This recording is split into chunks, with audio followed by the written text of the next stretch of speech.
A Urbanos, como todas las semanas, por Sónica Más, en esta propuesta, esta idea que siempre decimos de seguir todos los cambios que atraviesan nuestras ciudades, en la ciudad de Buenos Aires, Mar del Plata, Rosario, las más importantes de nuestro país, en materia de urbanismo, arquitectura, medio ambiente y patrimonio. Hoy vamos a arrancar con un invitado especial porque vamos a hablar de uno de los temas que más nos gusta, que es un poco todos los sistemas constructivos, la arquitectura, y hemos invitado a Gustavo Reich, que es arquitecto, que es docente, investigador, y que hace muy poquito fue parte de en un ciclo de charlas de una muy interesante llamada de aquellas técnicas constructivas, saberes que se van yendo, para lo cual lo hemos convocado y que nos cuente un poco, que es un proceso que es en permanente cambio, ¿no? Totalmente. Bueno, muchas gracias por la invitación, Gustavo. Sí, la verdad que son técnicas que se van perdiendo, pero hoy con el tema de la huella de carbono y con todo lo que se debate de la arquitectura, a veces está bueno conocerlas para poder tenerlas en cuenta. Hay cosas que están vivas todavía, pero bueno, se fueron perdiendo esos saberes y es bueno conocerlos. Bueno, la idea de la charla del otro día fue mostrar, mediante las acuarelas de Carlos Moreno, todo ese conocimiento que está implícito en muchas obras, que uno las ve, pero no sabe cómo se construyeron y quiénes participaron en la construcción de esas obras de arquitectura. Entonces, bueno, era rescatar técnicas que en otros países del mundo se siguen utilizando hoy en día y nosotros las hemos olvidado, las hemos soslayado por la tecnología. Lo cual no está mal, porque la arquitectura va evolucionando y va teniendo patrones diferentes, pero está bueno entender esas tecnologías que hoy en día hacen falta para mitigar un montón de cambios climáticos que estamos teniendo. O sea, que pueden coexistir y convivir plenamente. Perfectamente. Pero para valorar algo que se tiene, hay que saber. Si no, uno lo ve y no lo... Acerca un poquito más el micrófono. Si no, uno lo ve y no lo tiene en cuenta. ¿Sí? Y hay como épocas, ¿no?, donde hay distintas técnicas, distintos materiales que adquieren protagonismo y bueno, como vos bien decís, con el paso del tiempo y la utilización de nuevas técnicas se fueron sustituyendo. Claro, nosotros nos centramos en el Río de la Plata para hacer específicamente este análisis. Y siempre se habla de lo que era la Ciudad de Buenos Aires y sus orígenes. La Ciudad de Buenos Aires no tenía vegetación, no tenía nada, digamos, que le hiciera tentadora. Y al que venía a Buenos Aires, hablamos en el año 1500 en adelante, era la pampa, no había nada. Cuando se empieza a forestar y empiezan a aparecer los árboles, ahí es donde empieza a aparecer los primeros hornos de ladrillo. Claro. Con lo cual se empieza a fabricar el material acá. Hasta ese momento se usaba el barro, la paja, alguna caña que podía haber, pero no había leño todavía, no había material duro como para poder construir. Entonces, bueno, las primeras construcciones fueron muy rudimentarias, hasta que llega después el adobe, pero claro, pensemos primero en ranchos o en construcciones muy precarias que permanentemente había que rehacer. Esa primera etapa, bueno, cuando se va sorteando, la ciudad siempre tuvo el auge de querer ser, ¿no? Esta cuestión de querer ser el gran país, con lo cual la tecnología iba acompañando. Claro. Nunca tuvimos piedra. Argentina no tuvo piedra. Toda la piedra que había era traída de Uruguay o traída de Tandil. O sea, Buenos Aires no tenía piedra, con lo cual había que arreglarse con lo que había. Y una de las primeras cosas es lo que tenés a mano, la tierra, la paja, el barro, esas cuestiones. Cuando va evolucionando es cuando aparecen ya los jesuitas y traen el conocimiento. Pero el conocimiento había que saber emplearlo y ellos dicen, bueno, ok, ¿qué necesitamos? Cal. ¿Dónde hay cal? Empecemos a buscar la cal. Los primeros yacimientos de cal en Córdoba, Barrancas de Belgrano, por ejemplo, ya estamos hablando de la época de Rosas, pero digamos, empieza a haber un cambio en la tecnología, en el modo de hacer. Aparecen los primeros albañiles, inmigrantes. Entonces, ¿qué pasa? Traían sus tradiciones de construir con la piedra en Europa y acá se encontraban con que no hay piedra. ¿A qué le echamos mano? Y a los recursos que tenemos. Bueno, ok, ladrillo, cal. ¿Viste cuando te dicen una cal y una de arena? Sí. Lo bueno y lo malo, bueno, viene de ahí. La cal era el material por excelencia, el cemento era carísimo, era importado, pero la cal estaba acá y se empezó a utilizar. Entonces ya hay un segundo cambio en el cual abandonamos esa primera arquitectura y empezamos a la arquitectura del material. Claro. ¿Viste cuando los italianos decían, me hago la casa de material? Era el espíritu de trascender, ese, dejo algo a la generación futura, ascendí en la escala social. Entonces esa cuestión de esa pretensión de ser hace las primeras casas de ladrillo portante, empiezan a aparecer techos de bovedillas y una serie de elementos que la tecnología de ese momento permite que la incorporemos. Otro elemento que no hay acá en el Río de la Plata es el hierro. Hasta la época de Perón, con el descubrimiento de los primeros yacimientos de hierro, el hierro era importado. ¿Cómo llega el hierro acá? ¿O cómo llegan los materiales acá? éramos el país agroexportador. ¿Qué hacíamos? Mandábamos los barcos llenos de cereal, iban a Europa, y en las bodegas, para tener la flotabilidad necesaria, venían cargados de materiales.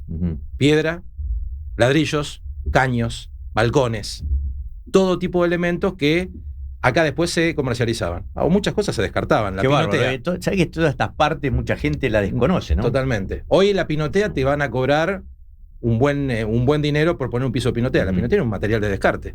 Eran tirantes que se traían para darle flotabilidad al barco y después se descartaban.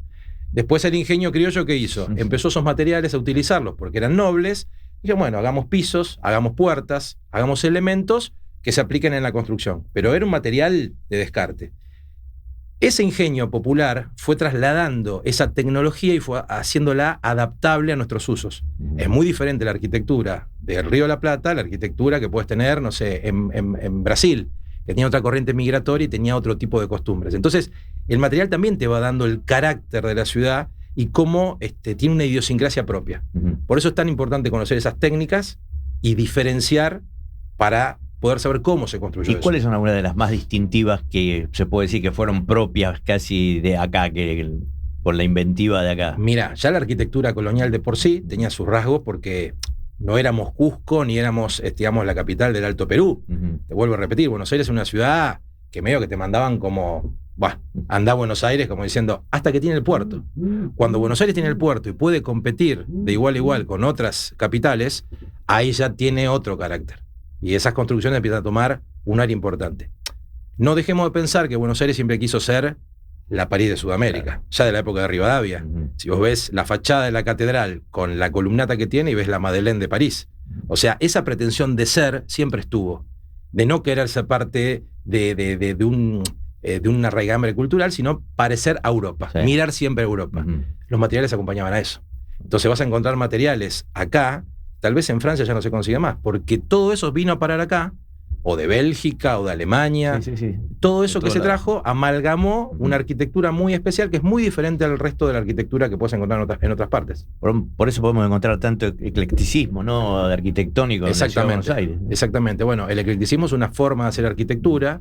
La École de Beaux-Arts, que era una escuela francesa, creó un sistema de diseño que se puede aplicar en diferentes lugares, pero con regionalismos. Cada país tenía alguna particularidad o algún modismo de hacer que se adaptaba a lo que era la influencia. Pensemos en las corrientes inmigratorias italianas y españolas principalmente. Si bien después le seguían otras nacionalidades, también dejan su impronta porque hay movimientos modernistas catalanes, hay movimientos italianos que tienen, como el de Virginio Colombo, por ejemplo, que ponen su impronta, que si bien en Europa estaban tallados en piedra, acá eran hechos en revoque. Y por eso, no por eso pierden sus características, ¿no? Sí. Fueron realmente artistas que combinaban arquitectura con pintura y escultura y armaban ese tipo de fachadas. Después el protagonismo del cemento, ¿no? Cuando cambia un poco la tónica. Claro, hacia los años 30 hay un giro. Todo esto tiene que ver con los cambios tecnológicos y la forma de producir. Se abaratan un montón de procesos, que ya viene de la época de la Revolución Industrial, pero digamos, se abaratan elementos y empiezan a transformarse edificios que eran de mampostería, pasan a ser de hierro. Vos, por ejemplo, agarrás la Diagonal Norte, edificio que hoy lo ves con un ropaje de ladrillo, abajo tiene un esqueleto de hierro. O sea, los edificios neoyorquinos que se hacen con estructura metálica, los tenemos acá. Lo que pasa es que están revestidos. Si uno le sacara esa caparazón, va a ver que la estructura es totalmente metálica y remachada. ¿Viste los dibujitos cuando éramos chicos que ponían el remache al rojo vivo?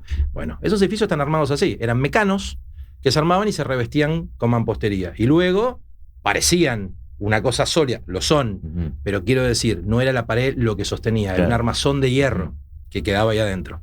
Y por último, viene el hormigón, que es la gran vedette. Claro. O sea, en poco tiempo, pensá que edificios que a lo mejor tardaban 2 años en terminarse, en 3 meses con una estructura de hormigón estaban terminada la estructura y después empezaron a hacer la mampostería, con lo cual agilizó y optimizó los tiempos, y hay un tiempo de economía en cuanto a los materiales, de rendimientos y de confort. Obviamente se fue perfeccionando las condiciones de las unidades, de los departamentos, haciéndolo cada vez más habitables. También pensemos otro tema, eran edificios de renta. Claro.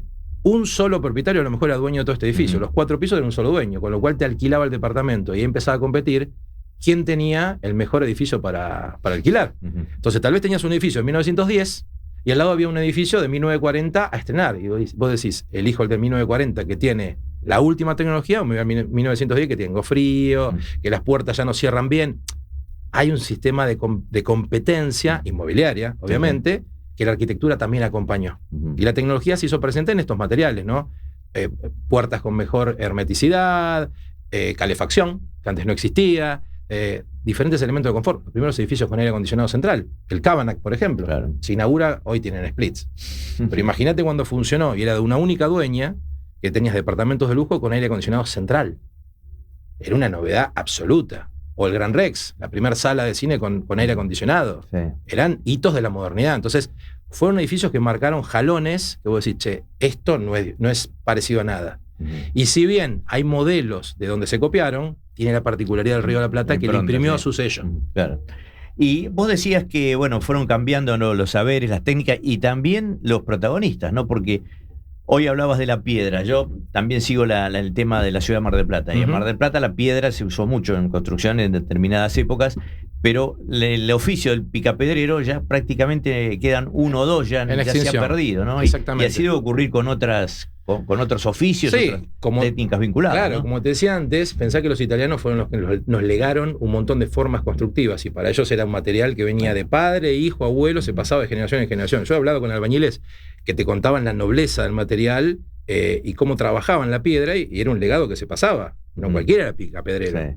Como acá no cualquiera era frentista. No era un albañil común que te colocaba azulejos. Era un tipo que se dedicaba a eso. Bueno, pones el ejemplo de Mar del Plata. Un Córsico Piccolini, claro, o otros arquitectos que notaron en ese material una cualidad que era diferente al resto, sí, por su textura, por su color, por su capacidad. Y fíjate cómo le incorporan a la piedra, no ya como un revestimiento, que si bien lo es, como un elemento que vos decís no lo puedo disociar de la obra. Esa obra no sería esa obra y no estaría Mar del Plata si no tuviera ese componente. Entonces hay una ductilidad y hay un trabajo en cuanto a los materiales, en la combinación, en la proporción, en la volumetría, que lo hace único. Por eso cuando vemos que se demuele una obra de esas o se intervienen y se está dañando el patrimonio. Sí, es terrorífico. Bueno, insertás el tema del patrimonio. Vos formás parte también del proyecto Memoria y Patrimonio, ¿no? Junto a otros profesionales. Contanos un poquito. Bueno, esto hace unos años empezamos con Carlos Moreno y con Matías Profeta. Empezamos a divulgar estos saberes y lo hicimos en forma gratuita, en forma de clases o de un curso que se fue dando. Y bueno, cada vez fue tomando más gente que se fue sumando y fueron colaborando. Y la idea es que sea participativo. Tenemos un proyecto que es un banco de aspectos patrimoniales, le decimos, donde vos, suponete que tenés alguna obra o algo que tu abuelo fue constructor o tu papá participó, o mismo tenés un interés por tal o cual material, bueno, la gente aporta sus ideas o sube material y sobre eso se van elaborando una serie de vínculos o relacionando. Muchas veces, estas cuestiones de analizar, no hay bibliografía. Tenés que empezar a improvisar y tenés que empezar a plantear hipótesis y a seguir determinadas cuestiones que no son tan fáciles de seguir. No es que voy a una biblioteca y digo, quiero saber tal cosa. Sí, hay algo, pero no está todo. Y esto de contactarse con gente incluso de Colombia, de Brasil, de Uruguay, te da una mixtura que vos decís, che, no, esto no ocurrió solamente acá. Esto pasó en diferentes lugares, pero con características propias de cada sitio. Pero hay un interés común, o hay una forma de construir, o hay un saber que se repite. Entonces eso es lo bueno cuando empezás a vincular y a conectarte con todas estas tecnologías. ¿Y eso lo van subiendo a una plataforma? Eso está subido en YouTube, lo pueden consultar, queda colgado ahí. Carlos Moreno también ha subido sus libros gratuitamente, lo cual es bastante elogiable que un autor, digamos, suba, magnitud, tal cual, y suba su publicación. Porque te digo que hay muchos libros que son difíciles de conseguir, porque fueron de corta tirada, están en bibliotecas, la gente a veces no lo consulta, y bueno, él los ha escaneado, lo tenemos accesible al público, con lo cual es una fuente de permanente saber, es una fuente confiable, porque a veces uno recurre a Wikipedia, todos lo hemos hecho, y a veces no sabes lo que hay. Claro. Entonces, es algo que estamos legando ese conocimiento, interesados en que las generaciones futuras se interesen por el patrimonio y sea algo vivo. Si el patrimonio no es algo vivo, no es algo que se aprende con H, uno lo toma, muere. Claro. Esto que vos planteás, ya que sos docente también, tenés contactos con jóvenes, ¿está el tema del patrimonio en los jóvenes? ¿Está presente? cuesta, no lo ven. Mira, el tema del patrimonio a veces es como que se estanca en ciertos lugares. ¿A qué voy? La gente mira la arquitectura Beaux-Arts, la arquitectura clásica, como un periodo en el cual le ponen toda la estima. Y a veces se desprecian arquitecturas racionalistas u otra arquitectura, no sé, de los años 60, 70. Hay como una cuestión de entender que el patrimonio abarca todo. Claro. Porque yo tengo 52 años y hay cosas que cuando yo era pibe hoy ya se venden como algo coleccionable. Con lo cual hay arquitectura de los años 70 que hoy por hoy, no sé, Mario Roberto Álvarez, que vos decís, che, en su momento era arquitectura que yo estudié en la facultad y estaba vivo Álvarez. Hoy ya no está Álvarez, pero son íconos. Un edificio como el Somisa, claro, o algún edificio de viviendas que él tuvo, o Testa. Ese tipo de arquitectura es como que no está tan valorada como la otra. Y sin embargo, todo es patrimonio. Porque hay una idea, hay un pensamiento, hay que saber mantener esas obras, hay que preservarlas, con lo cual es tan grande el espectro que hay que tenerlas en cuenta desde una cosa como puede ser la colonial hasta una cosa posmoderna. Sí, me parece que... Además, el patrimonio tiene muchas dimensiones, ¿no? Totalmente. Por ahí en una construcción es su valor físico, pero también lo que ocurrió en determinado lugar, quiénes estuvieron, ¿no? Y otra cosa que siempre hablamos con Carlos, y vos trajiste el ejemplo de Mar del Plata. Por ejemplo, ahora el shopping de Aldrey que han hecho, que antiguamente fue la terminal de ómnibus, pero antes fue la terminal de trenes. Entonces, capaz que si estaría viva mi abuela, que tiene 90 años, le preguntás, che, ¿qué te acuerdas? Y yo me acuerdo de terminal de micros, y para él ya fue lo más importante. Claro. Y otro se acuerda de la terminal de trenes, ponele. No hay un patrimonio que decís, hago un corte en el tiempo y esto es lo importante. Para una generación fue una cosa importante, para la otra será la otra. El tema es que es un elemento vivo. Está el edificio en pie, tiene una historia para contar, perfecto. Te cuento esa historia. Y que el edificio sea el que te la evolucionó cuente hacia otra. Pero exactamente. Es bueno el concepto ese de que está vivo, ¿no? El patrimonio es vivo, realmente, es así. Mira, los japoneses tienen una teoría que cuando el edificio no sirve más, lo demuelen. Ellos no lo reciclan, porque en su cultura no está el reciclar. Nosotros tenemos una cuestión de la mentalidad del Tano, en el buen sentido de la palabra, que el Tano que hacía, nunca demolía, reconstruía todo y seguía construyendo. Todo había que exactamente, y vos veías desde la primera pieza, cuando vino, que le hizo con mucha pasión y mucho sacrificio, esa pieza quedaba y se le iba agregando. De ahí surge la casa chorizo, y de ahí surgen un montón de cosas. Esta cuestión de pasa a la generación que sigue. Deja un legado. Claro. Bueno, qué interesante. La verdad que es un primer encuentro contigo. La verdad que lo vamos a repetir, si estás de acuerdo, en algún otro momento, porque hay tanto para contarnos de la ciudad de Buenos Aires en materia. Me queda tema catálogos. Mostrá. Bueno, un paneo vamos rápido. A pedirle a Juan Martín que. Estos catálogos, que eran. Estos se le daban a los arquitectos, a los constructores, gratuitamente. ¿Por qué? Esta era una forma de publicidad. Pero al mismo tiempo. Viste que muchas veces decimos, esta puerta es artesanal. Tal vez la de este edificio cuando entramos y vos la mirás, y esta puerta se elegía de un catálogo. De estos catálogos había páginas y páginas y páginas que podías elegir con un numerito. Detenete en alguno y ponelo más para allá a ver si se puede ver, si puede acercar, ¿se puede acercar un poco, Juan? Ahí está. Esta es una de las tantas. Cuando hoy decimos una puerta artesanal, viste que la gente dice artesanal. Sí, artesanal era porque hacían una por una las piezas, pero hacía una máquina. Claro. Hoy que hablamos tanto de la inteligencia artificial, esto eran modelos que alguien lo diseñaba, un arquitecto, alguien en un tablero lo dibujaba y después se hacía una por una las piezas, pero era un ensamble mecánico, con lo cual vos esta puerta decías quiero 25 iguales, sí, las tiene mañana, porque te cumplían. Entonces digo, esta forma de comercializar también es una forma tecnológica, porque esto hacía que un tipo que estuviera, no sé, en San Juan, le pedía a este Brugnoni, mandámelo por correo. Esto llega por correo. El tipo decía, quiero la puerta número 15. ¿Cuántas rejas querés? 25. Ok, mándamelas. ¿Entendés? Entonces, cuando uno habla de lo artesanal versus lo industrial, esto ya estaba industrializado. ¿Qué más tenés ahí para...? Acá tenemos también un catálogo de mosaicos que hoy han revivido, por suerte. Estos mosaicos hidráulicos o calcáreos fueron los sucedáneos. Cuando decimos sucedáneos es lo que se parecía a. Vos ves esto y ¿qué decís? Esto es un tapiz. O esto es una alfombra. Pero son pisos. Son pisos. ¿Por qué? Porque estaba la cuestión de querer ser. Y está bien que lo sea. Porque una persona de clase media que no podía aspirar a tener una moquette en su departamento tenía estos pisos. Que eran muy baratos. Eran fáciles de colocar. Entonces está el sucedáneo que imitaba lo que han tenido los palazos. Claro. Que imitaba lo que han tenido los reyes. Pero lo podía tener cualquier persona que pudiera construir su casa. Que todavía se ve. Todavía se ven, todavía se valoran y todavía son construidos. Y vos que me hablas del santo tecnológico, esto parece una cargada, pero esto es con lo que se hacía el hormigón en los años 30. Esto se llamaba, es el metal desplegado que usamos hoy en día para las rejas, pero fíjate que esto es como una chapita, y sin embargo esto se le colocaba al hormigón y se hacían molduras o se hacían losas. dependiendo del tamaño, Sí, ¿no? sí. Pero esto eran grandes planchas que se utilizaban. Esta tecnología se dejó de usar. En Estados Unidos se sigue usando. O sea, hubo cambios tecnológicos, para bien, para mal. A veces eran cuestiones de que una marca ya no lo fabricaba y se dejó de usar Pero cuando uno hace una demolición o una intervención sobre el patrimonio, tienen que entender que esto existía. Claro. Si no, ¿cómo puedes operar sobre algo que no sabes? Seguramente esto no se fabrique más, haya que traerlo importado, haya que buscar algún reemplazo, pero entender cómo funciona. Yo siempre digo, cuando le explico a los chicos en la facultad, es triste una demolición, lo que genera, pero también hay que sacar el lado positivo, cuando ya no hay más. Claro. Rescate de materiales y entender la tecnología que se empleó. Porque eso no está escrito en ningún lado. Vas a encontrar planos, vas a encontrar detalles, pero el tipo que resolvía eso, muchas veces era ingenio y era gente que estaba ávida de ese conocimiento y lo empleaba. Muchas veces se recurría a cuestiones, no sé, yo he visto demoliciones donde ponían alambre de gallinero y lo usaban como metal desplegado. No habría material, no existiría en ese momento. Y bueno, se rebuscaban con esos materiales, pero han conseguido hermosas fachadas que nadie se imaginaría lo que hay ahí adentro. Por eso digo, hay que encontrarle también el lado positivo dentro de lo malo que tiene una demolición, ¿no?